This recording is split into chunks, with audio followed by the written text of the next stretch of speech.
دوستان محترم،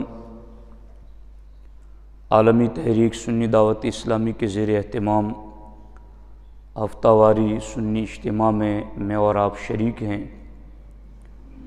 اور خصوصیت کے ساتھ آج ہماری گفتگو افضل البشر بعد الانبیاء بالتحقیق امیر المؤمنین مولا المسلمین سیدنا ابو بکر الصدیق رضی اللہ تعالی عنہ کی یاد میں منعقد ہے۔ اللہ رب العزت ہماری اس حاضری کو اپنی بارگاہ میں قبول فرمائیں، اور اللہ رب العزت سیدنا صدیق اکبر رضی اللہ تعالی عنہ کے فیضان سے ہم سب کو مالا مال فرمائیں۔ سرکار محدث اعظم ہند علیہ الرحمہ ارشاد فرماتے ہیں، مرتبہ حضرت صدیق کا ہے یہ سید، مرتبہ حضرت صدیق کا ہے یہ سید، وہ ہر فضیلت کے ہیں جامع نبوت کے سوا۔ ہر دور کے سیدوں کی بولی کا تسلسل اور ہر دور کی اولاد رسول کی زبان کی ترجمانی سرکار محدث اعظم ہند علیہ الرحمہ نے اپنے اس شعر میں فرمائی ہیں۔ آج کے اس سنی اجتماع میں سیدنا صدیق اکبر رضی اللہ تعالیٰ عنہ کی افضلیت کے حوالے سے کچھ ضروری باتیں آپ کی خدمت میں عرض کرنا چاہتا ہوں۔ سب سے پہلے تو آپ اس چیز کو یاد رکھ لیں کہ میرے پاس کوئی ایسا پیمانہ نہیں ہے جس پیمانے سے ہم کسی کے مرتبے کو ناپ اور تول سکیں۔ بالخصوص صحابہ کرام رضی اللہ تعالی عنہم اجمعین، ان کی بلند ذوات اور شخصیات اس رفعت مقام پر جلوگر ہیں جہاں ہماری عقل اور فکر بھی نہیں پہنچ پاتی ہیں۔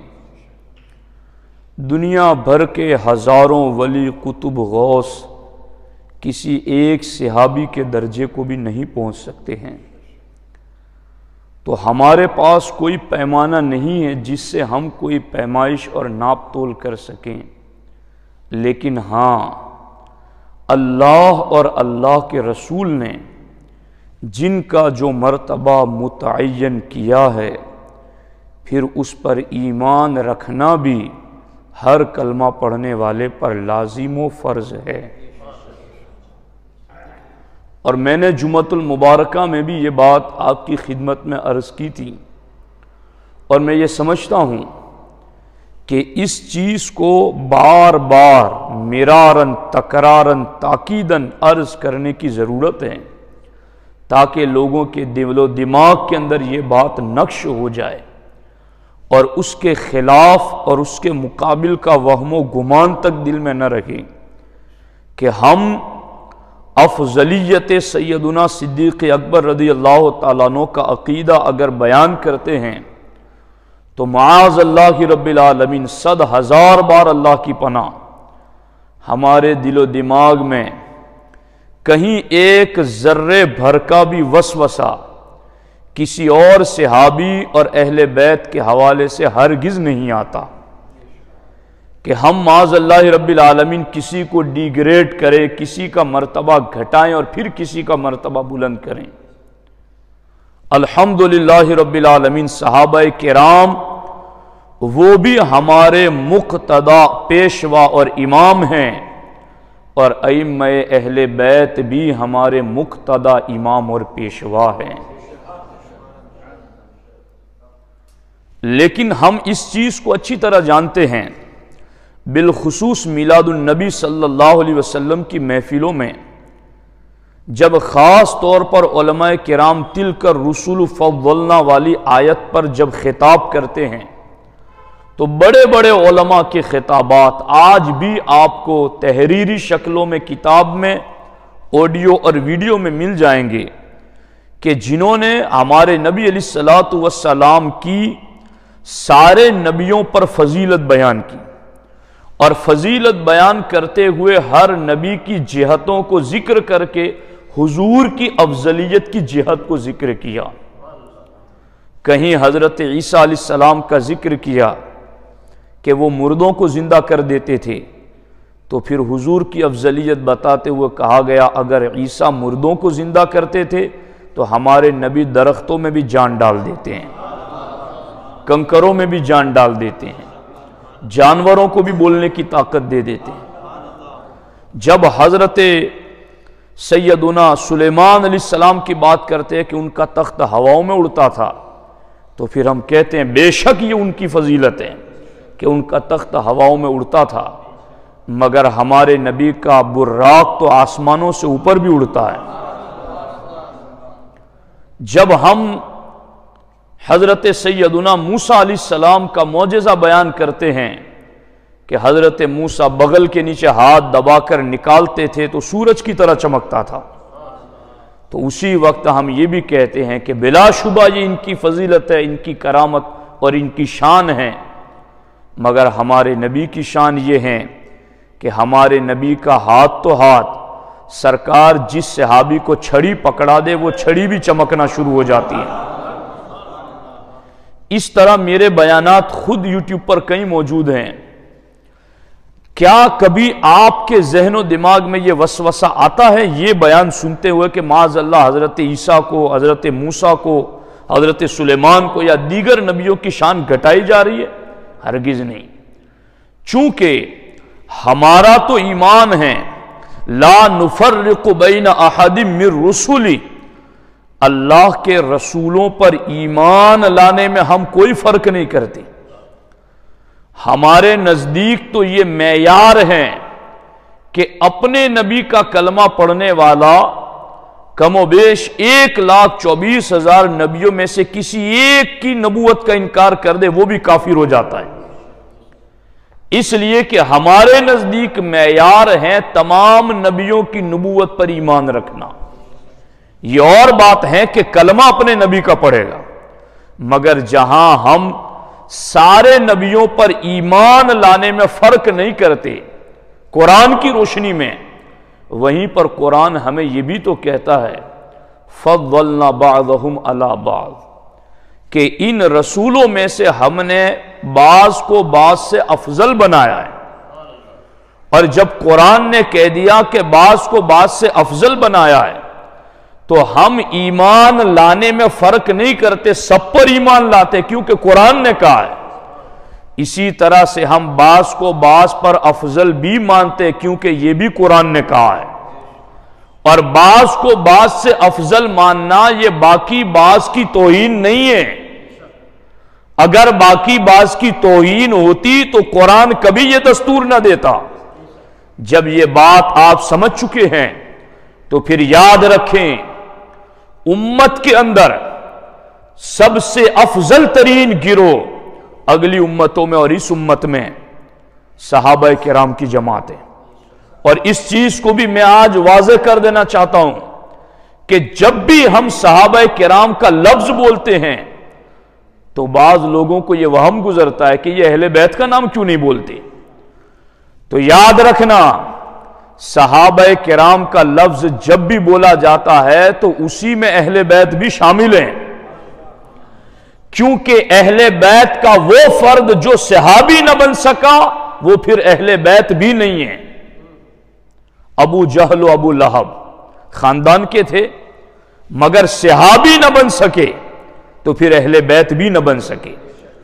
ہم اہل سنت و جماعت خاتون جنت سیدہ فاطمۃ الزہرا، امیر المؤمنین حضرت مولا مرتضی رضی اللہ تعالیٰ عنہ، حسنین کریمین عبداللہ ابن عباس، حضرت حمزہ، حضرت عقیل اور ان کے علاوہ دیگر تمام جو بھی افراد خاندان رسالت ہیں یہ سارے اہل بیت بھی ہیں اور سرکار کے صحابہ بھی ہیں۔ تو یاد رکھنا اس چیز کو کہ جب بھی اہل سنت کا عالم دین یہ بات کرتا ہے کہ صحابہ کرام کی بات چل رہی ہے تو کیا خاتون جنت صحابیہ نہیں ہے؟ کیا مولا علی صحابی رسول نہیں ہے؟ کیا حسنین کریمین صحابہ نہیں ہیں؟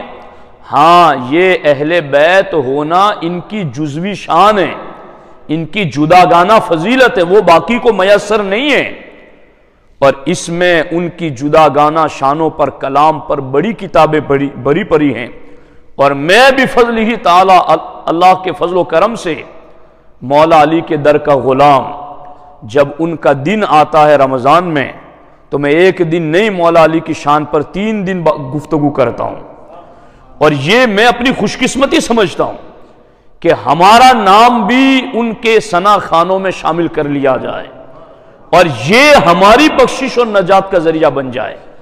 یہ وضاحتیں اس لیے دینی پڑتی ہیں کہ کہیں دور بیٹھے ہوئے کسی بندے کے ذہن کے کسی گوشے میں بھی یہ وسوسہ نہ آنے پائے کہ معاذ اللہ رب العالمین افضلیت صدیق اکبر کا مسئلہ اتنی تاکید سے کیوں بیان کیا جا رہا ہے۔ تو اس چیز کو یاد رکھیں، جو مرتبے ہیں سو مرتبے ہیں، اور میں نے جمعہ میں بھی جیسے آپ کو کہا کہ خدا کی قسم اس مسئلے کو ہرگز ہم اتنی تاکید سے نہ بیان کرتے اگر اتنی تاکید سے مولا مرتضیٰ نے بیان نہ کیا ہوتا، اور میں جتنی کتابیں پڑھ کر کے اس نتیجے تک پہنچاؤں کہ خدا کی قسم خدا کے گھر میں بیٹھ کر یہ بات کہتا ہوں، ابو بکر صدیق کی افضلیت کا مسئلہ سب سے زیادہ جنہوں نے زور دے کر بیان کیا ہے وہ اہل بیت اطہار کے افراد ہیں، اور میں وہی روایت وقت رہا تو آپ کے سامنے پڑھوں گا۔ اب یہ چیز بیان کرنے کی ضرورت کیوں ہے؟ میں نے عشاء کے بعد کا وقت آج اسی لیے آپ کا لیا کہ میں کھل کے بات کر سکوں آپ سے، تو آپ بھی دل جمی سے بیٹھیے۔ اب اس سلسلے کے اندر کہ یہ مسئلہ اتنا اہم کیوں ہے، تو اس لیے اہم ہے کہ امت میں مسائل کے اعتبار سے اور عقائد کے اعتبار سے چار بنیادیں ہیں۔ عقائد کے اعتبار سے بنیاد کیا ہے اور مسائل کے اعتبار سے بنیاد کیا ہے، یہ باتیں سمجھیں گے تو ہی آگے بات چل سکے گی، اور اس کو دھیان سے سنیے۔ عقائد کے اعتبار سے اور مسائل کے اعتبار سے جو چار بنیادیں وہ یہ ہیں کہ فقہ کے مسائل جہاں سے نکلتے ہیں اس کی 4 دلیلیں، کتاب، سنت، اجماع امت اور قیاس مجتہدین، ان 4 چیزوں سے مسائل نکلتے ہیں۔ اور عقائد میں عقیدے کن دلیلوں سے نکلتے ہیں؟ تو عقیدے بھی 4 دلیلوں سے نکلتے ہیں، کتاب، سنت، سواد اعظم اور عقل صحیح۔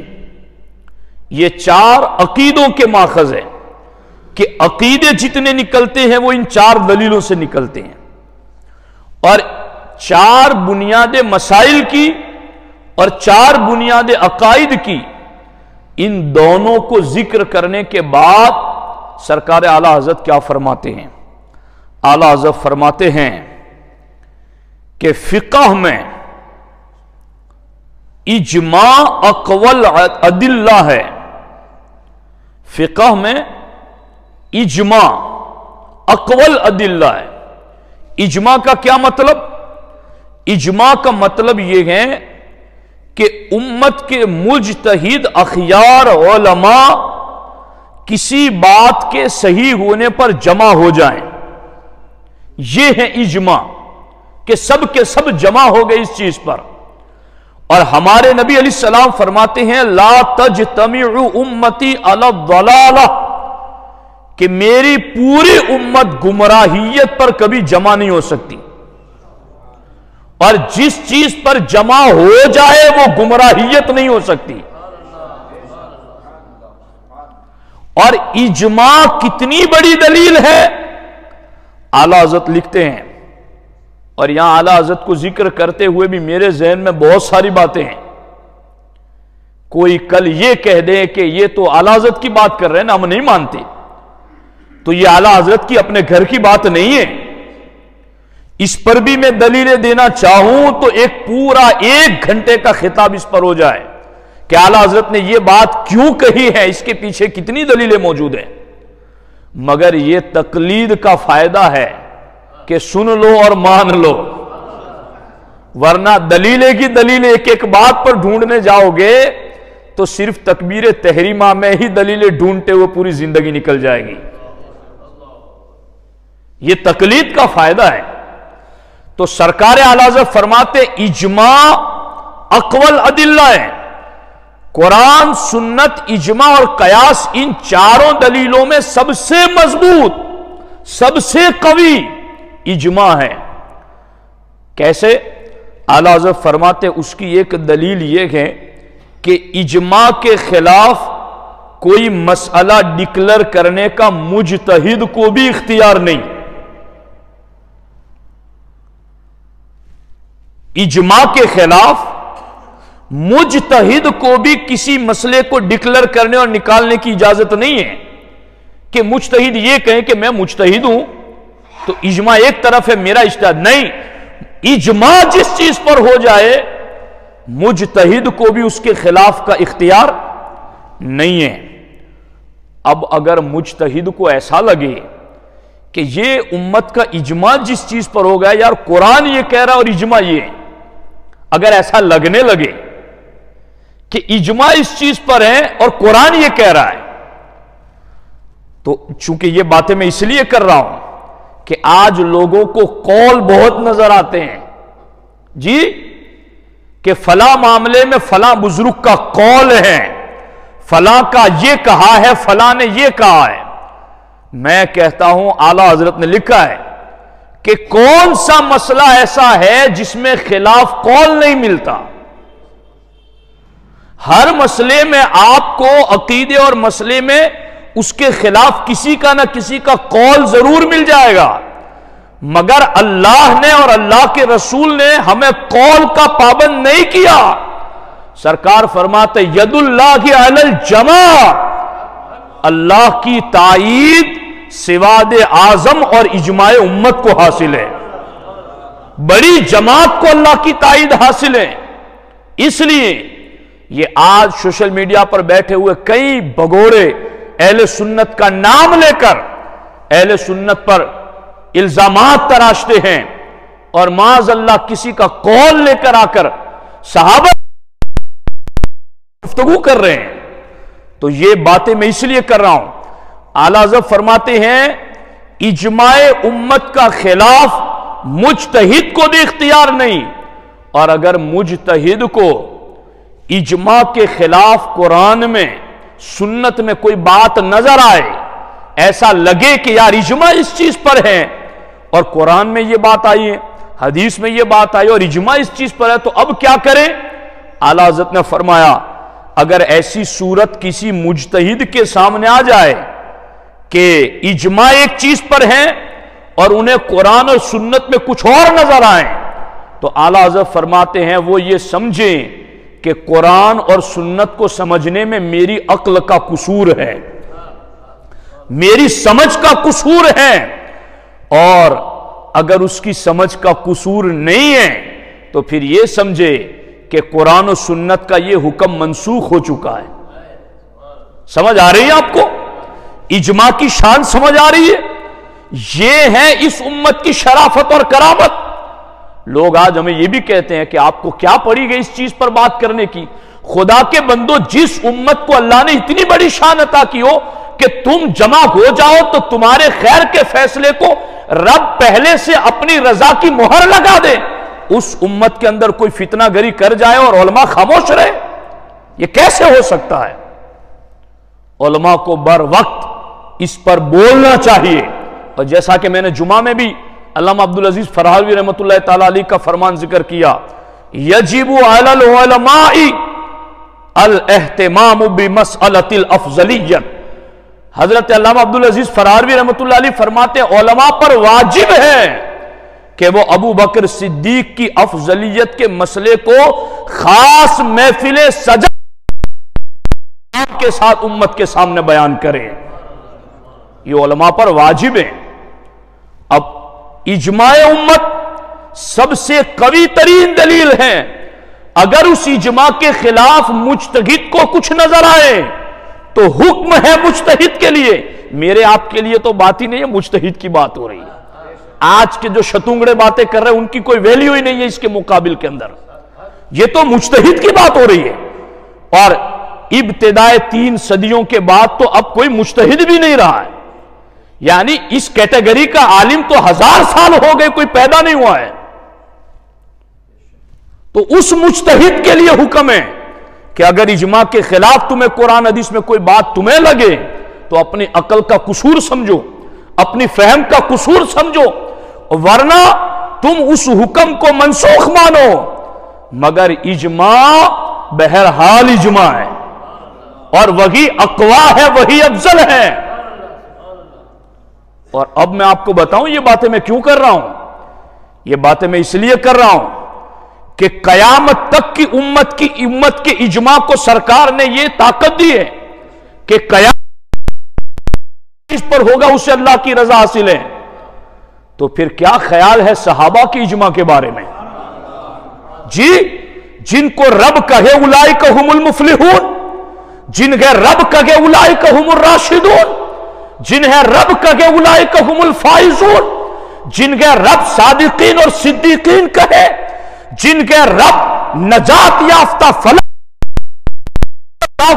ورد عنہ کا خطاب عطا کرے، جنہیں رب وَكُلًّا وَعَدَ اللَّهُ الْحُسْنَى والا خطاب دے، جنہیں رب كَتَبَ فِي قُلُوبِهِمُ الْإِيمَانَ، ان کے دلوں پر تو ہم نے ایمان کی مہر لگا دی ہے۔ وَزَيَّنَهُ فِي قُلُوبِكُمُ الْإِيمَانَ، ہم نے صحابہ کے دلوں میں ایمان کو سجا دیا ہے۔ ہم نے ان صحابہ کے دلوں سے کفر کو بھی دور کر دیا، نفاق اور گناہ اور وسوسوں کو بھی دور کر دیا۔ یہ قرآن کے فیصلے ہیں۔ قیامت تک آنے والی امت کو جب رب نے اور رب کے نبی نے اجماع کی صورت میں اتنا بڑا انعام دیا ہے تو جو راشدون، فائزون، صادقون، صدیقون، اللہ کے راضی اور مرضی گروہ، ان کا اجماع کتنا بڑا اجماع ہوگا۔ یہاں تو نبی نے یہ فرمایا فَبِأَيِّهِ مُقْتَدَيْتُمْ اهْتَدَيْتُمْ، ایک صحابی کے پیچھے بھی چلو گے تو وہ تمہیں جنت تک چھوڑے گا نہیں، وہ تمہیں جنت تک پہنچا دے گا۔ ایک صحابی کے بارے میں تو ابو بکر صدیق کی خلاف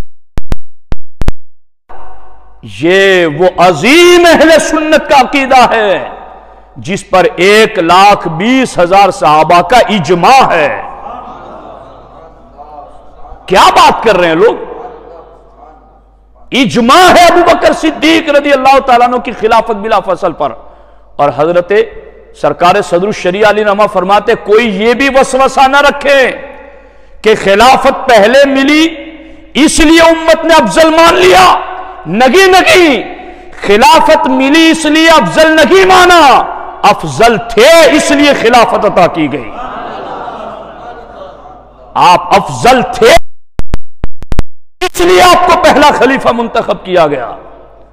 اب یہ بات میں اب اور زیادہ گہرائی میں آپ کو لے جانا چاہتا ہوں۔ حضرت صحیح بخاری شریف میں حضرت عبداللہ ابن عباس خاندان نبوت کے فرد ہیں، بنی ہاشم ہیں، میرے نبی علیہ السلام کے چچا کے بیٹے ہیں۔ ان سے آ کر کسی نے کہا کہ حضور امیر معاویہ رضی اللہ تعالیٰ عنہ وتر 1 رکعت پڑھتے ہیں، آپ کیا کہتے ہیں ان کے بارے میں؟ تو صحیح بخاری میں ہے حضرت حبر الامہ جن کو سینے سے سینہ لگا کر سرکار نے علم لدنی دیا، جن کو حبر الامہ کا خطاب ملا، جن کو ترجمان الامت کا ٹائٹل دیا گیا، امت کا ایک بڑا۔ عبداللہ ابن عباس فرماتے ہیں تو معاویہ کے بارے میں بات کرتا ہے، دعہو فإنہ قد صحب النبی صلی اللہ علیہ وسلم، معاویہ کی اس بات کو چھوڑ دے اس لیے کہ وہ حضور کے صحابی ہیں، وہ حضور کے صحابی۔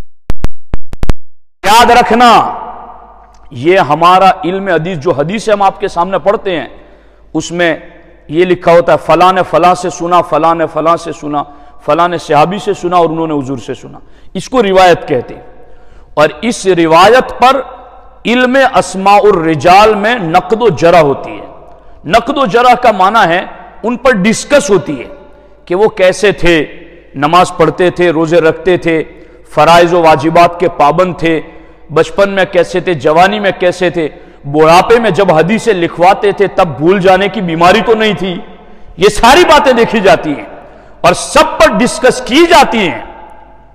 لیکن سارے علم اسماء الرجال کے ناقدین اور جارحین اس بات پر متفق ہیں کہ جہاں بھی نقد کرتے ہوئے، جرح کرتے ہوئے، ڈسکس کرتے ہوئے یہ بات آ جائے کہ انہو صحابی یا انہو قد صحیب النبی صلی اللہ علیہ وسلم، کہ یہ حضور کے صحابی ہے، انہوں نے حضور کی صحبت پائی ہے، تو سارے ناقدین جارحین کہتے ہم قلم وہیں رکھ دیں گے، اب ان پر ڈسکس نہیں کریں گے کہ یہ کیسے تھے، ان کا تقوی تھا نہیں تھا، پرہیزگار تھے نہیں تھے، ان پر ڈسکس نہیں کریں گے، اس لیے کہ ہمارے نبی نے فرما دیا میرا ہر صحابی عادل اور منصف ہے، میرا ہر صحابی والا ہے، ان کے اوپر کوئی ڈسکس نہیں. یہ میری اپنی بات نہیں ہے، یہ 1400 سال کی وراثت آپ کو بتا رہا ہوں کہ یہ علم اسماء الرجال کے ناقدین اور جارحین کہتے ہیں صحابی آگئے اب ہم نقد نہیں کریں گے. اس لیے کہ رب جس کے بارے میں یہ کہیں کہ یتلو علیہم آیاتی ویزکیہم، کہ میرا حبیب قرآن پڑھ پڑھ کر کے اپنے صحابہ کے دلوں کو پاک کرتا ہے. اور یاد رکھنا ہمارے علماء نے لکھا کہ اللہ کی مرضی کے عین مطابق جیسا رب نے چاہا، عین اللہ کی مرضی کے مطابق اس زمین پر جو گروہ پیدا ہوا وہ گروہ صحابہ ہے. عین رب کی رضا کے مطابق رب نے جیسا چاہا حضور نے ویسے بندے بنا دیے، ایسے بندے پیدا کر دیے، ایسے بندے بنا دیے حضور نے اپنی تربیت سے جیسے رب نے چاہا. اسی لیے سرکار نے اللہ کی بارگاہ میں کہا تھا عرفات کے میدان میں، وہی آخری اور وہی پہلا حج تھا سرکار کا، اس میں سرکار نے کہا یا اللہ تو گواہ رہنا، میں نے تیرا پیغام تیرے بندوں تک پہنچا دیا. تو اب ایسے صحابہ جن میں سے کسی ایک پر بھی کوئی تنقید نہیں کر سکتا، کوئی کلام نہیں کر سکتا کہ یہ جھوٹ بولتے تھے، غلط فیصلہ کرتے تھے معاذ اللہ، یا یہ کرتے تھے وہ کرتے تھے، صحابہ پر. اب اگر افضلیت صدیق اکبر اور خلافت بلا فصل صدیق اکبر کا انکار تو معاذ اللہ ماننا پڑے گا کہ حضور کی آنکھ بند ہوتے ہی 1,20,000 سے زیادہ صحابہ نے پہلا ہی فیصلہ ظلم والا کر دیا، پہلا ہی فیصلہ غلط کر دیا. اگر آپ افضلیت کا انکار کریں یا آپ خلافت کا انکار کریں تو آپ کو پھر ماننا پڑے گا. کیا ماننا پڑے گا؟ یہی تو ہوگا کہ سارے صحابہ نے مل کر معاذ اللہ پہلا ہی فیصلہ غلط کر دیا. اور اب میں آپ کو حوالہ پڑھ کر بتا رہا ہوں کہ یہ جو آج سنی شتونگڑے بنے پھرتے ہیں اور سنیت کا لبادہ لگا کر کے ابوبکر صدیق کی افضلیت اور خلافت بلا فصل پر کلام کرتے ہیں، انہیں تو خوب پتا ہے کہ ہم کن کی بولی بول رہے ہیں. مگر میں آپ اور آپ کے وسیلے سے تمام اہل سنت کو یہ بتانا چاہتا ہوں کہ اصل میں اس کے پیچھے مقصد کیا ہے اور اس کے پیچھے حقیقت ہے کیا. دیکھو، یہ میرے سامنے روافظ کی کتابیں ہیں، رافضیوں کی، شیعوں کی. ان کو شیعہ ہی نہیں کہنا چاہیے، ان کو رافضی کہنا چاہیے. یہ رافضیوں کی کتاب، اور ملا باقر مجلسی کے حق الیقین اس کا نام ہے. یہ خلافت والے مسئلے پر بات کہاں تک پہنچتے وہ میں آپ کو بتا رہا ہوں، صرف اشارہ دے رہا ہوں. فرماتے ہیں، اس میں لکھا ہے کہ کان الناس اہل الردت بعد النبی صلی اللہ علیہ وسلم الا ثلاثہ، کہ حضور کے وصال کے فوراً بعد سوائے 3 بندوں کے سارے مرتد ہو گئے. یہ کتاب کا حوالہ دیا حق الیقین ملا باقر مجلسی کے لکھی ہوئی رافضیوں کی کتاب. کون تین بندے؟ المقداد ابن الاسود، ابو ذر الغفاری، سلمان الفارسی۔ اس میں ان بیوقوفوں نے مولا علی کو بھی شامل نہیں کیا۔ تو اصل میں انہوں نے یہ تقسیم کر رکھی ہے نا کہ یہ صحابہ کی بات کر رہے ہیں، اہل بیت کی بات نہیں کر رہے ہیں۔ اس لیے انہوں نے لکھا کہ ان تین کے علاوہ سارے مرتد ہو گئے۔ کیوں؟ کہ ساروں نے ابو بکر صدیق کو خلیفہ جو بنا لیا۔ تو اب پتا چلا کہ اس افضلیت اور اس خلافت کے انکار پر نتیجہ کیا نکلتا ہے؟ نتیجہ یہ نکلتا ہے کہ باقی صحابہ کو معاذ اللہ ظالم ماننا پڑے گا، غلط فیصلہ کرنے والا ماننا پڑے گا۔ اور اب سنو اگلی بات، کیا منصوبے اس کے پیچھے کہاں تک گہرائی ہے؟ اب منصوبے یہ ہیں کہ جب شوق میں محبت کے نام پر ان کو گھٹی دی جائے اور ان سے یہ بات منوا لی جائے کہ ہاں مولا علی کا پہلا حق تھا اور یہ ایسا نہیں ہونا چاہیے تھا، تو ان لفظوں میں کیا بتا گئے کہ 1,20,000 صحابہ معاذ اللہ ظالم تھے، غلط فیصلہ کرنے والے تھے، اور جب سب حضور کے بعد سارے ہی ظالم ہو گئے تو اب دین آپ تک کس نے پہنچایا؟ قرآن آپ تک کس نے پہنچایا؟ کس نے پہنچایا؟ اب ایک مسئلے میں اگر یہ کہہ دے کہ انہوں نے غلط فیصلہ کیا معاذ اللہ اور یہ ظالم ٹھہرے معاذ اللہ، تو پھر پورا دین ہی ختم ہو جاتا ہے۔ اس لیے یاد رکھنا، ابو بکر صدیق کا خلیفہ بلا فصل ہونا اور آپ کا افضل الامت کا انکار کرتا ہے اور وہ یہ سمجھتا ہے کہ نہیں میرا دل نہیں مانتا، تو وہ صرف افضلیت اور خلافت کا انکار نہیں کرتا، وہ پورے دین کا انکار کر رہا ہے۔ چونکہ اگر آپ یہ کہیں گے کہ ہاں ابو بکر افضل نہیں ہے یا وہ پہلے خلیفہ نہیں ہے، تو کل رافضی آپ کو پوچھے گا نماز کا مسئلہ بتاؤ، آپ مسئلہ بتائیں گے، وہ پوچھے گا اس کی حدیث لاؤ، حدیث لائیں گے تو وہ ابو ہریرہ سے روایت ہوگی، وہ عمر سے ہوگی، وہ عثمان، طلحہ، زبیر، سعد و سعید سے ہوگی، تو جٹ سے رافضی کہہ دے گا کہ تو نے تو افضل البشر ابو بکر کو مانا نہیں، علی کو مانا ہے، تو تیرا یہ ماننا بتاتا ہے کہ ان سب نے غلط فیصلہ کیا اور غلط فیصلہ کرنے والوں کی روایت معتبر نہیں۔ تو پتا چلا نتیجہ کہاں تک جائے گا۔ لوگوں کو ہماری باتیں کبھی کبھی ہضم نہیں ہو پاتی، میں آپ کی بات نہیں کر رہا ہوں، لیکن ہماری مجبوریاں ہیں کہ اگر اس چیز پر پہرا نہ دیا جائے تو دین خطرے میں۔ رافضیوں کے لیے اور اب میں اس کی اور گہرائی کی طرف جاتا ہوں اور آپ کو اس سلسلے میں اہل سنت کا موقف بتاتا ہوں۔ یہ حضور صدر الشریعہ نے علیہ رحمہ نے بار شریعت کے پہلے حصے میں لکھا ہے کہ ابو بکر و عمر کی توہین بلکہ ان کی خلافت سے انکار ہی فقہائے کرام کے نزدیک کفر ہے۔ اور یہ تو حضور صدر الشریعہ نے لکھا، اب میں ان سے پہلے بزرگوں کی عبارتیں آپ کے سامنے پڑھ رہا ہوں۔ یہ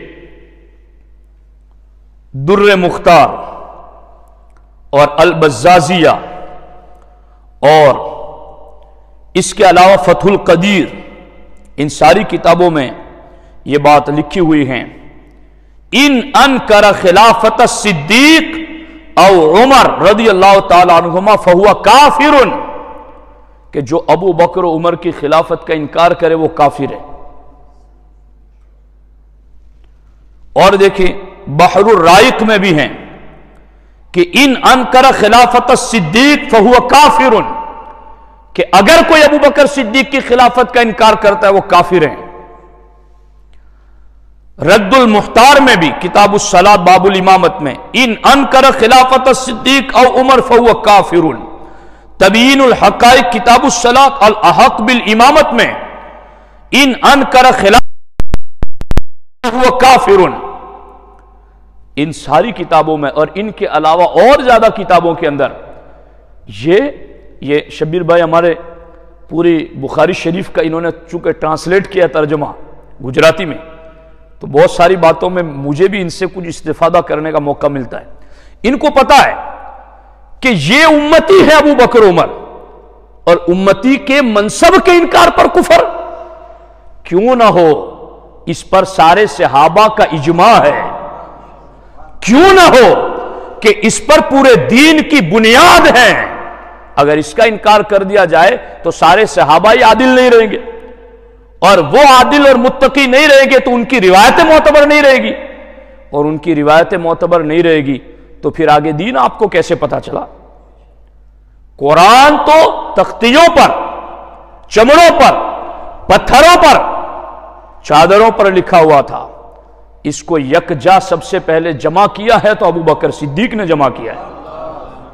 انہی کو آپ یہ کہہ لیں کہ انہوں نے اہل بیت کا حق مار کر کے معاذ اللہ ظلم کیا، تو پھر ظالم کا جمع کیا ہوا قرآن معاذ اللہ آپ کیسے مان لیں گے؟ پھر رافضیوں کی بات ماننی پڑے گی کہ قرآن کے 30 نگی اتنے پارے تھے اور اتنے پارے بکریاں کھا گئی۔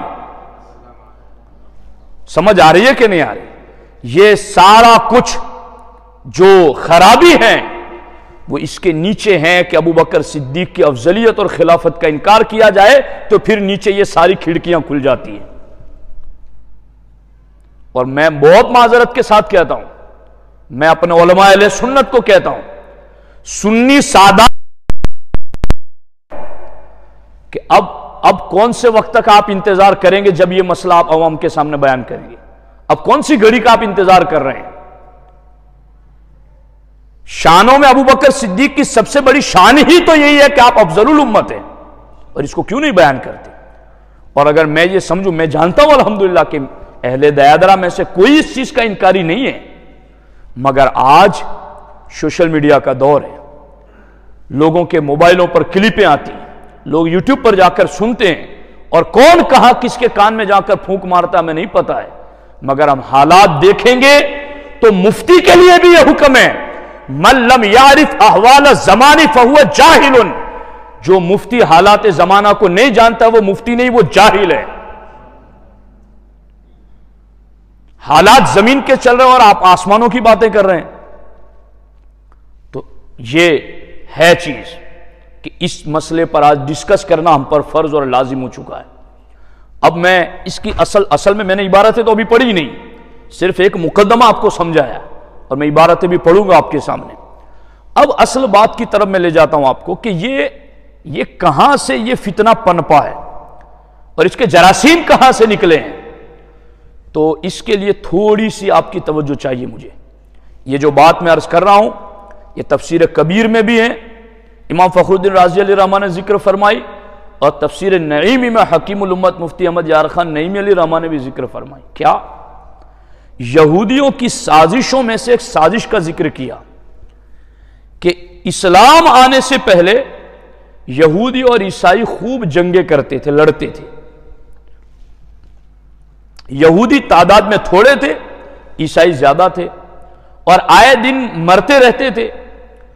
تو یہودیوں کا ایک پادری جس کا نام بولس تھا، اس نے ایک سازش کی، اور سازش یہ کی کہ اپنے یہودیوں کو اکٹھا کر کے کہا کہ میں ایک تدبیر اپناتا ہوں اور تمہیں آنکھیں بند کر کے میری اس تدبیر پر عمل کرنا ہے، تو نتیجہ اس کا یہ نکلے گا کہ ہمیں عیسائیوں کے ساتھ لڑنے کی ضرورت نہیں پڑے گی، وہ خود ہی لڑتے رہیں گے آپس میں۔ کہا یہ تو بڑی اچھی بات ہے۔ کہا اب تمہیں کرنا یہ ہے کہ میری ایک آنکھ پھوڑ دو۔ لوگوں نے کہا کہ تو ہمارا اتنا بڑا فنکار، اتنا زیادہ تو علم رکھتا ہے، تیری آنکھ کیسے پھوڑ دے؟ کہا جو کہہ رہا ہوں وہ کرو۔ اس کی آنکھ پھوڑ دی گئی، اور پھر اس نے کہا کہ راتوں رات مجھے عیسائیوں کا فلاں مرکزی جو علاقہ ہے اس علاقے میں چھوڑاؤ۔ اب سارے عیسائی اس کو جانتے تھے، چونکہ جنگوں میں وہ سامنے آتا رہتا تھا، اس کے چرچے تھے۔ جب اس کو عیسائیوں کے اس علاقے میں چھوڑ کے آ گئے تو صبح وہ سارے عیسائی اس کو دیکھ رہے ہیں، آنکھ پھوٹی ہوئی گئے، اور ہمارے علاقے میں لوگ اس کے گرد جمع ہو گئے۔ تو یہودیوں کا اتنا بڑا فنکار شخص، اور تو آج ہمارے علاقے میں بے سر و سامان اور آنکھ پھوٹی ہوئی، بتا وجہ کیا ہے؟ اس نے کہا میں تم سے جو لڑ رہا تھا اسی کی سزا تم میرے چہرے پر دیکھ رہے ہو، کہ رات کو میں نے خواب میں حضرت عیسیٰ علیہ السلام کی زیارت کی، اور حضرت عیسیٰ علیہ السلام نے مجھے تھپڑ مار کر میری آنکھ پھوڑ دی کہ تو میرے ماننے والوں سے لڑتا ہے، اور پھر میری آنکھ تو پھوٹ گئی، مگر میں عیسیٰ علیہ السلام کا کلمہ پڑھ گیا اور میں عیسائی بن گیا اور میں اپنے یہود قوم سے بچنے کے لیے بھاگ کر تمہارے پاس آ گیا ہوں۔ حالانکہ اس نے کوئی خواب نہیں دیکھا تھا، یہ سب سازش ہی سازش تھی، مگر اب عیسائیوں نے اس کو ہاتھوں ہاتھ لے لیا اور اس کی اتنی ویلیو بڑھ گئی کہ میں نے کتابوں میں پڑھا ہے کہ جس طرح حج کے لیے قافلے جاتے ہیں اس کے دیدار کے لیے عیسائیوں کے قافلے آتے تھے، اتنی ویلیو بڑھ گئی، چونکہ لوگوں نے کہا یہ عیسیٰ کے ہاتھ پر کلمہ پڑھ کے آیا اور یہ تحقیقی ایمان والا ہے ان کے مطابق۔ تو اب کیا ہوا، وہ تھا تو پڑھا لکھا، اس نے تھوڑا عرصہ مقبولیت حاصل کر لی، پھر اپنا کام شروع کیا اور اس نے چند وقتوں میں لوگوں کو تعلیم کے لیے بلایا، صبح بلاتا، دوپہر کو بلاتا، شام کو بلاتا، اور ان کے دلوں میں خوب محبت اس کی بیٹھ گئی کہ یہ ہمارا پکا عیسائیوں کا اس وقت کا سب سے بڑا عالم ہے جو عیسیٰ علیہ السلام کے ہاتھ پر کلمہ پڑھا ہے۔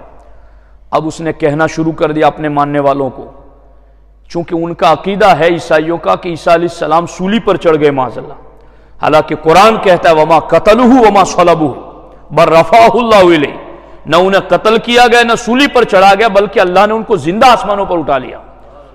لیکن اس نے کہا کہ اے بولس نے کہا میرے ماننے والو، مجھ سے جو سیکھنا ہے سیکھ لو، میں چند دنوں میں عیسیٰ علیہ السلام پر قربان ہو جاؤں گا۔ لوگوں کو پتا تھا یہ بھی سولی پر چڑھ جائے گا یا یہ بھی اپنی جان دے دے گا۔ اب لوگ اور زیادہ شوق سے اس کو ملنے لگے کہ یہ چند دنوں کا مہمان ہے، اس کی خوب زیارت کر لیں، اس کا قرب پالیں۔ اب اس نے لاسٹ دن ایک گروہ، ایک جماعت کو صبح بلایا اور ان سے ایک بات کی۔ اس نے کہا کہ اب میں قریب جانے والا ہوں تمہارے درمیان سے، مگر جو آج میں تمہیں خاص بات بتا کے جا رہا ہوں اسے کبھی چھوڑنا نہیں اور اسے اپنی نسلوں میں پھیلاتے رہنا۔ کہا وہ کیا بات ہے؟ کہا وہ بات یہ ہے کہ مجھے یہ بتاؤ کہ تمہارے گھر میں 10-12 آدمی رہتے ہو تو کیا ایک آدمی سارا کام کر سکتا ہے پورے گھر کا؟ کہا ایک آدمی سارا کام کیسے کرے؟ برتن کوئی اور دھوتا ہے، کھانا کوئی اور پکاتا ہے، کپڑے کوئی اور صاف کرتا ہے، گھر میں پوچھا کوئی اور لگاتا ہے، کماتا ہے کوئی اور، لکڑیاں کوئی اور لاتا ہے، ایک آدمی سے کیسے پورے گھر کا نظام چل سکتا ہے؟ کہا جب ایک آدمی سے گھر کا نظام نہیں چل سکتا تو معاذ اللہ 100,000 بار معاذ اللہ ایک اللہ سے پوری کائنات کا نظام کیسے چل سکتا ہے؟ تو اب اس کے جو قریب بیٹھے ہوئے تھے انہوں نے کہا یار یہ بات تو ہے پتے کی، تو آپ کیا کہنا چاہتے ہیں؟ کہا یہ عقیدہ یاد رکھ لو کہ اس نظام کائنات کو اللہ بھی چلاتا ہے اور عیسیٰ اور مریم بھی چلاتے ہیں اور وہ بھی اللہ ہے۔ یہ عقیدہ انہیں سکھا دیا۔ دوپہر کو دوسرے گروہ کو بلایا، کہا میں چند دنوں میں چلا جاؤں گا، آج کی بات جو بتاؤں اس پر قائم رہنا ہے تمہیں۔ کہا کیا بات بتا رہے ہیں؟ کہا یہ بات مجھے بتاؤ کہ کیا کبھی تم نے کوئی اپنی آنکھ سے ایسا واقعہ دیکھا کہ کسی کے یہاں بغیر باپ کے اولاد پیدا ہوئی ہوں؟ کہا یہ ہم نے اپنی آنکھوں سے تو آج تک نہیں دیکھا ایسا۔ کہا پھر عیسیٰ علیہ السلام بھی بغیر باپ کے پیدا نہیں ہوئے؟ معاذ اللہ رب العالمین، وہ اللہ کی اولاد ہے۔ اور یہ عقیدہ ان کو پلا دیا، کہا تم اسی پر قائم رہنا اور اسی کی تبلیغ کرنا۔ تیسرے گروہ کو بلایا، ان کو پھر کچھ اور پڑھایا، اس طرح سے پڑھا کر کے ان سب کو گھر بھیج دیا، الگ الگ گروپ کو، اور پھر راتوں رات وہاں سے نکل کر اپنے ملک میں بھاگ گیا۔ اب صبح ہوئی تو سارے خوش کہ ہمارا استاد عیسیٰ علیہ السلام پر قربان ہو گیا، فدا ہو گیا، ان پر جان وار دی ان کے اوپر۔ اب پھر سارے خوش تھے اور بیٹھ کر ڈسکس کرنے لگے کہ ہمیں تو حضرت آخری بات یہ بتا کر گئے ہیں، ہم تو اسی پر رہیں گے۔ دوسرا گروہ کہتا ہے نہیں تم جھوٹ بول رہے ہو، ہمیں یہ بتایا ہم اس پر رہیں گے۔ تیسرا گروہ کہتا ہے نہیں تم جھوٹ بول رہے ہو، ہمیں یہ بتایا اور ہم اسی پر رہیں گے۔ یہاں تک کہ اسی دن سے ان کے آپس میں جنگ شروع ہو گئی اور جو ان کی سازش تھی وہ کامیاب رہی۔ وہ سکون کا سانس لے کر ٹھاٹ سے سو گئے، اب یہ لڑتے رہے۔ یہ یہودیوں کی سازش جو انہوں نے عیسائیوں کے ساتھ کی، سیم یہی سازش انہوں نے اہل اسلام کے ساتھ بھی کی۔ کیسے کی؟ حضرت عثمان غنی رضی اللہ تعالیٰ عنہ کے آخری دور میں حضرت عثمان غنی کے خلاف بلوائیوں کو کھڑا کرنے والا اور عثمان غنی رضی اللہ تعالیٰ عنہ کے خلاف پروپیگنڈے کرنے والا وہ کون تھا؟ وہ یمن کا یہودی عبداللہ ابن سبا تھا، جس نے اپنے آپ کو مسلمان شو کیا، مسلمان ظاہر کیا، اور قرآن سنت پڑھ کر کے اپنے آپ کو اس نے عالم بھی بنا لیا، اور اس نے اپنے فتنے کی بنیاد کوفہ میں رکھنا چاہی مگر کامیاب نہ ہو سکا، شام میں رکھنا چاہی کامیاب نہ ہو سکا، بصرہ میں رکھنا چاہی کامیاب نہ ہو سکا، پھر اس نے سفر کیا مصر کی طرف اور مصر میں اس کو کامیابی مل گئی، وہاں اس کے ذہن کے لوگ اسے مل گئے، اب یہاں اس نے کتابیں لکھنا شروع کر دی، اور اس کے ذہن کے جو دو چار آدمی جہاں جہاں کے ملتے گئے ان کو کتابیں بھیجتا گیا، اور کیا عقیدے اس نے اپنائے اور کیا عقیدوں کی ترویج اور اشاعت کی اس نے ان عقیدوں کی شروعات کی، چونکہ پورے دین کو ختم کرنا ان کے ٹارگٹ میں تھا، اور پورا دین اور ان کو بنیاد ایک چیز میں نظر آئی کہ یہ اینٹ نکال دی جائے تو پوری عمارت گر جائے گی، تو انہوں نے سب سے پہلا عقیدہ قوم میں یہ پھیلانا شروع کیا کہ معاذ اللہ خلافت کا حق سب سے پہلا تو مولا علی کا تھا، اور سارے صحابہ نے مل کر معاذ اللہ ابو بکر کو بنا کر ظلم کیا اور غلط فیصلہ کیا۔ یہ ہے رافضیت اور شیعیت کی شروعات، یہاں سے ان کی نیو رکھی گئی، بنیاد رکھی گئی، اور اس طرح سے پھر رافضیوں میں بھی یہاں تک کہ ایک گروہ تو خود مولا علی کے سامنے ایسا پیدا ہو گیا کہ جو مولا علی کو اللہ کہنے لگا، سیم عیسائیوں کو جو عقیدہ یہودیوں نے پڑھایا تھا وہی یہاں پر آ گیا۔ اور آج سے چند سال پہلے حضور قائد ملت علامہ سید محمود اشرفی الجیلانی، ہمارے پیر صاحب کے صاحبزادے، وہ آمود دارالعلوم برکات خواجہ پر تشریف لائے تھے، اور حضرت نے بس 7-8 منٹ بچوں کو اور علماء کو نصیحت کی تھی، مگر اس میں حضرت نے بہت زبردست طریقے پر یہ چیز بتائی تھی کہ جو چیز عیسائیوں میں ہے وہی چیز رافضیوں میں ہے، اور اس میں انہوں نے مطابقت بتائی تھی کہ جو عیسائیوں میں عقائد ہے وہ رافضیوں میں کیسے ہیں۔ تو اس وقت بھی ہمارے ذہن میں یہ بات تھی، مگر یہ بات جو میں آپ کو عرض کر رہا ہوں کہ یہ انہوں نے کہ ساری باتیں حضرت مولا علی کے سامنے، حالانکہ مولا علی اس پر خوش نہیں ہوئے، مولا علی نے اس کو قتل کرایا اور اس کو آگ لگا دی، اور جب اس کو آگ لگائی نا تب بھی اس نے کہا کہ علی اب تک تو پہلے ہمیں شک تھا کہ تم اللہ ہو یا نہیں ہو، مگر تم نے ہمیں آگ کا عذاب دیا تو لا يعذب بالنار الا رب النار، کہ آگ کا عذاب تو اللہ ہی دیتا ہے۔ وہ مرتے مرتے بھی یہ کہہ کر گیا۔ سمجھ آ رہی ہے کہ نہیں آ رہی؟ تو یہودیوں نے جو سازش کر کے عیسائیوں میں عقیدے پھیلائے، وہی یہودیوں نے سازش کر کے اہل اسلام میں یہ عقیدے داخل کیے۔ اب ایک افضلیت صدیق اکبر کا انکار اور ایک خلافت صدیق اکبر کا انکار آپ کو میں سمجھا سکا کہ کتنا بڑا جرم ہے اور کتنا بڑا ظلم ہے، اور اس سے اسلام کی بنیاد کس طرح سے گر جاتی ہے۔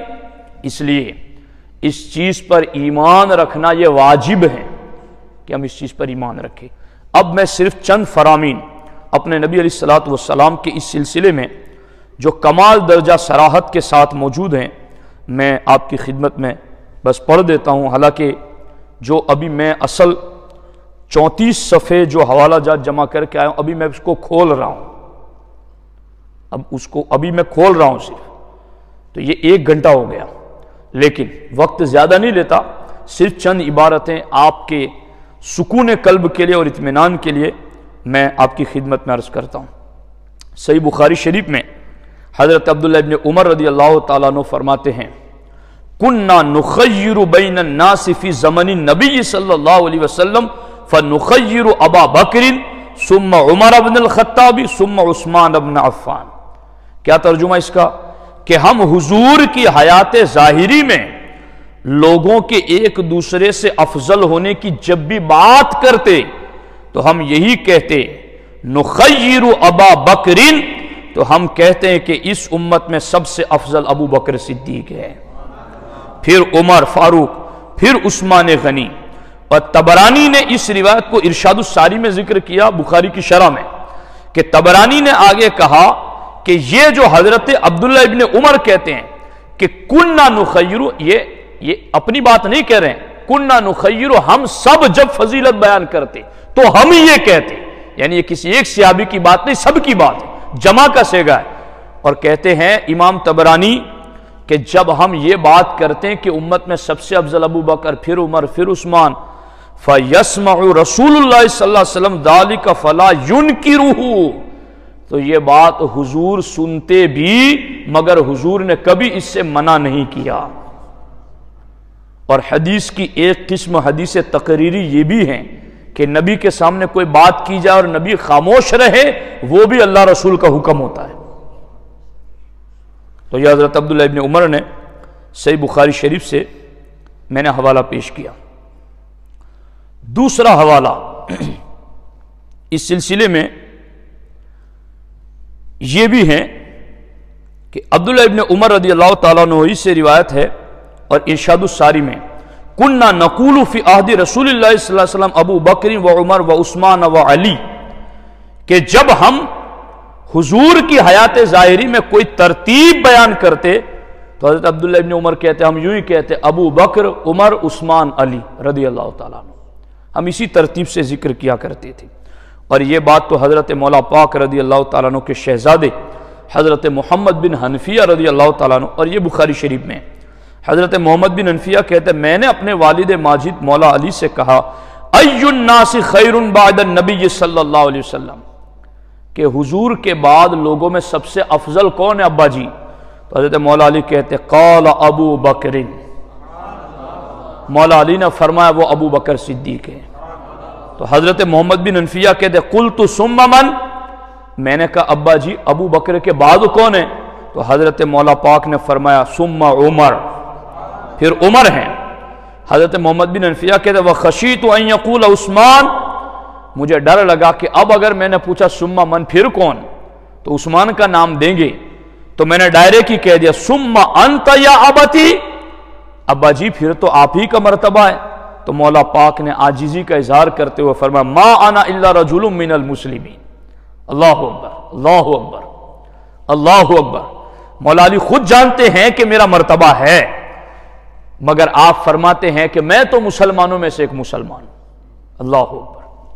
اور دوسری جگہ اس حدیث کی شرح میں، اور یہ ارشاد الساری اور فتح الباری دونوں میں ہے، کہ حضرت مولا علی نے اپنے صاحبزاد محمد بن حنفیہ سے فرمایا ان الثالث عثمان، میرے بیٹے تیسرے درجے پر حضرت عثمان غنی ہے۔ اب اس سلسلے میں باتیں طویل ہیں، میں چند بزرگوں کے بھی اقوال آپ کی خدمت میں عرض کروں، چونکہ کبھی کبھی لوگ اس طرح کی بھی بات کرتے ہیں کہ یہ طریقت والوں کا مسئلہ ہے، یہ شریعت والوں کا مسئلہ ہے، تو کوئی مسئلہ نہیں، طریقت والوں کا بھی یہی مسئلہ ہے، شریعت والوں کا بھی یہی مسئلہ ہے کہ افضل البشر ابو بکر صدیق ہے بس۔ اور یہ حوالے میرے پاس اس سلسلے میں موجود ہیں۔ اور یہ چیز دیکھو الیواقیت والجواہر میں حضرت سیدنا شیخ تقی الدین سبکی علیہ رحمہ فرماتے ہیں، دھیان سے سنیے، ان ابا بکر رضی اللہ تعالیٰ عنہ افضل، ان ابا بکر رضی اللہ تعالیٰ عنہ افضل من سائر الامت المحمدیت وسائر امم الانبیاء واصحابہم۔ امام تقی الدین علیہ رحمہ فرماتے ہیں کہ امت محمدیہ میں اور اگلے نبیوں کی تمام امتوں اور ان کے صحابہ میں افضل ابو بکر صدیق کی ذات ہے۔ اور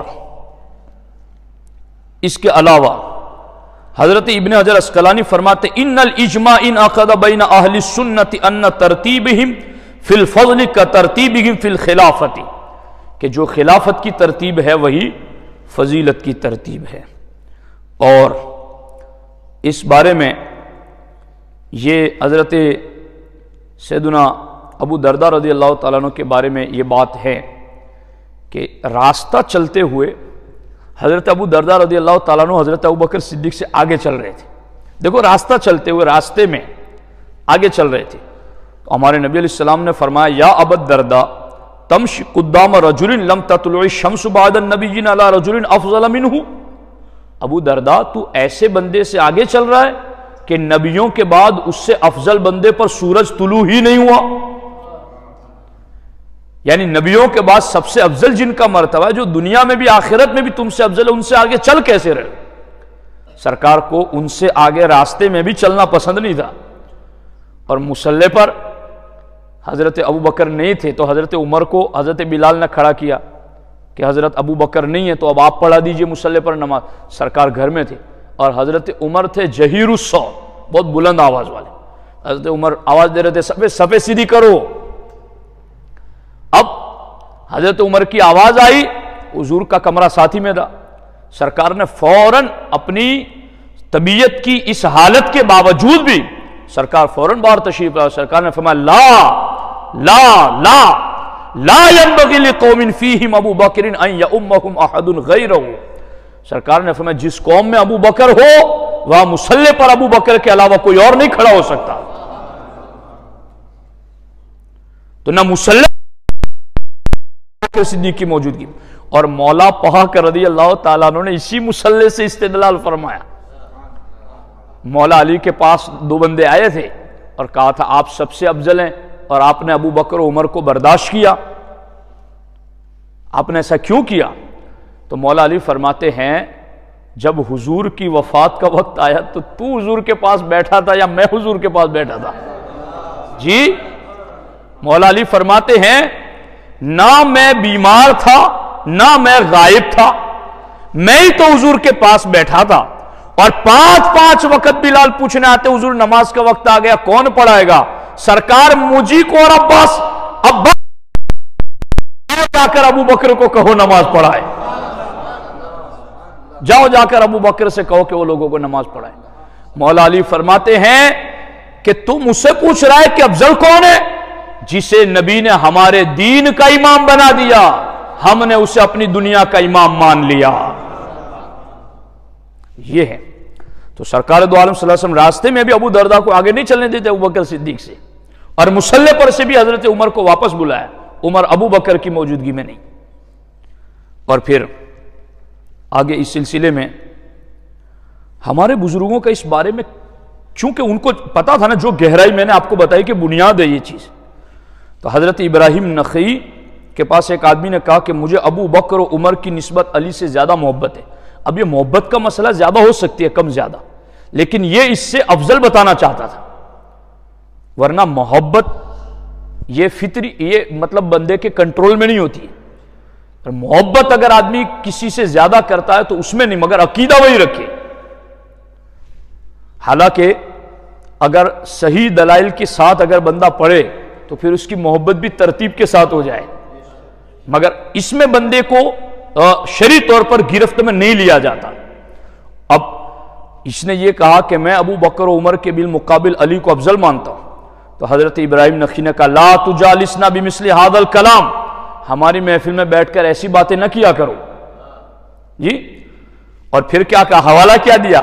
حوالہ انہوں نے بھی مولا علی کا دیا، کیا کہا؟ اما لو سمعک علی بن ابی طالب لاوجع ظہرک، سن لے اگر تیری یہ بات مولا علی نے سن لی تو تیری پیٹھ پر 80 کوڑے لگائیں گے، ایسی بات نہ کرنا۔ اب یہاں 2-3 قول ہے جو مجھے بہت پسند ہیں، اس لیے میں وہ آپ کی خدمت میں عرض کرنا چاہتا ہوں۔ درود شریف پڑھ لے ایک مرتبہ۔ اللہم یا رب صلی وسلم دائما ابدا علی حبیبک الکریم وآلہ واصحابہ وبارک وسلم، صلاۃ و سلام علیک یا رسول اللہ۔ ایک قول یہ ہے الریاض النظرہ میں حضرت ابو ہریرہ سے، اور یہ بہت باریک اور بہت گہری بات ہے۔ آپ نے فرمایا واللہ الذی لا الہ الا ہو قسم بھی انہوں نے جدا یاد کی، اس رب کی قسم جس کے علاوہ کوئی معبود نہیں، لولا ان ابا بکر استخلف ما عبد اللہ، اگر ابو بکر خلیفہ نہ بنائے جاتے تو اللہ کی عبادت نہ کی جاتی۔ جو مرتدین کا معاملہ ہوا تھا تو سارے صحابہ پریشان حال تھے، مگر اس وقت جنہوں نے قدم جما کر فیصلہ لیا وہ ابو بکر صدیق نے لیا، ما عبد اللہ۔ اور ایک دوسری حدیث اور ایک دوسری روایت اس حوالے سے ہے، وہ بھی میں آپ کی خدمت میں عرض کرنا چاہتا ہوں۔ ایک مرتبہ اور درود شریف پڑھ لیں، اللہم صلی وسلم وبارک علی سیدنا مولانا محمد وآلہ وصحبہ وبارک وسلم۔ بڑی پیاری حدیث ہے۔ حضرت امام جعفر صادق رضی اللہ تعالیٰ عنہ کی خدمت میں ایک بندہ آیا، یہ اہل بیت کے فرد ہے، ان سے آ کر پوچھا ان حلیت السیوف، کہ تلواروں کو زیور لگانا جائز ہے یا ناجائز ہے؟ حضرت امام جعفر صادق سے پوچھا کہ تلواروں کو زیور لگانا سنوارنا جائز ہے یا ناجائز؟ تو حضرت امام باقر نے فرمایا لا بأس بہ، اس میں کوئی حرج نہیں۔ اور پھر اسی پر بات تو ختم ہو گئی تھی، لا بأس بہ کوئی حرج نہیں، تم لگا سکتے ہو۔ مگر یہ اہل بیت کے افراد حق بیان کرنا یہ ان کا شیوا ہے، یہ ان کا طریقہ ہے کہ بندے کا مزاج اس ٹائپ کا بندہ ہے، اس کو کیا بات کرنی چاہیے، تو وہ کہیں سے بھی کھینچ کر لا کر وہ بات بیان کرتے ہیں۔ کہا لا باس بھی، تلوار کو زیور لگانے میں کوئی حرج تو نہیں ہے، کیونکہ قد حل ابو بکر الصدیق سیفہ، کیونکہ ابو بکر صدیق نے اپنی تلوار کو زیور لگایا تھا۔ دیکھو کیسی صدیق کی تلوار نکالی ہے جی، اس کی گردن پر رکھ دی تلوار، اور کہا ابو بکر صدیق نے تلوار کو زیور لگایا تھا اس لیے جائز ہیں۔ اب وہ تھا ابو بکر صدیق سے بغض رکھنے والا، جل گیا، بخار اٹھا اور زبان سے نکلا، اس نے کہا فتقول الصدیق، آپ اہل بیت کے فرد ہو کر انہیں صدیق مانتے ہیں؟ تو حضرت امام جعفر صادق تو کہتا ہے ولدنی ابو بکر مرتین، کہ میری ولادت تو ابو بکر کے گھر میں 2 مرتبہ ہوئی ہے، مجھے 2 مرتبہ ابو بکر صدیق نے جنم دیا ہے۔ کیسے؟ حضرت صدیق اکبر رضی اللہ تعالیٰ عنہ کے ایک بیٹے کا نام محمد بن ابی بکر اور دوسرے بیٹے کا نام عبد الرحمن بن ابی بکر۔ محمد بن ابی بکر کے بیٹے کا نام قاسم اور عبد الرحمن بن ابی بکر کی بیٹی کا نام اسما، اور یہ دونوں بھائی سمدھی ہوئے، اور اسما کا نکاح قاسم کے ساتھ ہوا، اور پھر ان کے ملاپ سے ایک بیٹی پیدا ہوئی جس کا نام ام فروا، اور ام فروا کے نکاح کی بات لے کر امام زین العابدین گئے صدیق اکبر کے گھر اور کہا میرے بیٹے باقر کا نکاح میں ام فروا سے کرنا چاہتا ہوں۔ اور پھر امام باقر کا نکاح ہوا صدیق اکبر کی اس پوتی اور نواسی دونوں سمجھ سے، ان کے ساتھ ام فروا کے ساتھ، اور ان کے پیٹ سے جو ذات پیدا ہوئی وہ حضرت امام جعفر صادق کی ذات ہے۔ امام جعفر صادق کو اس نے کہا فتقول الصدیق، تم آپ انہیں صدیق کہتے ہیں؟ تو حضرت امام جعفر صادق اللہ اکبر اللہ اکبر فوسب وسبتا واستقبل القبلہ، کود کر کھڑے ہو گئے اور قبلے کی طرف چہرہ کر دیا آپ نے۔ جیسے بندہ کوئی ایسی بات ہوتی ہے تو قبلے کی طرف چہرہ کر کے کھڑا ہو جاتا ہے، یار بول اب کیا پوچھنا چاہتا ہے مجھ سے۔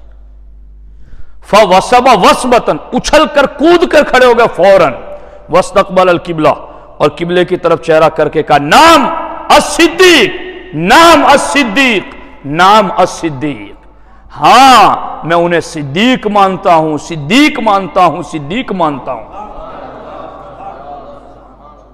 اصل میں یہاں صرف صدیق ماننے کا بات نہیں تھی، یہاں کئی صدیق نام کے لوگ ہوں گے، کسی کو کوئی صدیق کہے ہمیں کیا حرج، مگر یہاں صرف صدیق کا مسئلہ نہیں تھا، یہاں افضلیت کا مسئلہ تھا۔ چونکہ قرآن میں انعم اللہ علیہ من النبیین والصدیقین، قرآن میں نبی کے بعد صدیق کا مرتبہ ہے، تو وہ جو پوچھنے آیا تھا وہ بھی یہی پوچھ رہا تھا کہ صدیق مان لے تو نبی کے بعد انہی کا مرتبہ ہو گیا قرآن کی روشنی میں، تو آپ بھی انہیں صدیق کہتے ہیں۔ امام جعفر صادق کہتے تو ایک بار کی بات کرتا ہے، میں ہر بار کہتا ہوں ابو بکر صدیق ہے۔ اور پھر آپ نے چھوڑ نہیں دیا، بات کچی اہل بیت کے افراد کرتے ہی نہیں ہیں، بات پکی کرتے ہیں اور ٹھوک بجا کے کرتے ہیں۔ امام جعفر صادق فرماتے ہیں فَمَن لَّمْ يَكُن لَّهُ الصِّدِّيقُ، سن لے اگر ابو بکر کو کوئی صدیق نہیں مانے گا فلا دنیا ولا فی الآخرہ، تو پھر اللہ دنیا آخرت میں اس کی بات کو نہیں مانے گا۔ تیرا کلمہ پڑھا اگر تو ابو بکر صدیق کو صدیق نہیں مانے گا تو ساتھیو یہ ہے سیدنا ابو بکر صدیق رضی اللہ تعالیٰ عنہ کا مقام اور مرتبہ۔ میں نے کچھ وقت زیادہ لے لیا، اللہ رب العزت ان کے فیضان سے ہمیں مالا مال فرمائے، اور اللہ ہمیں اور ہماری نسلوں کو عقیدہ اہل سنت پر قائم و دائم رکھے۔ السلام علیکم ورحمۃ اللہ وبرکاتہ۔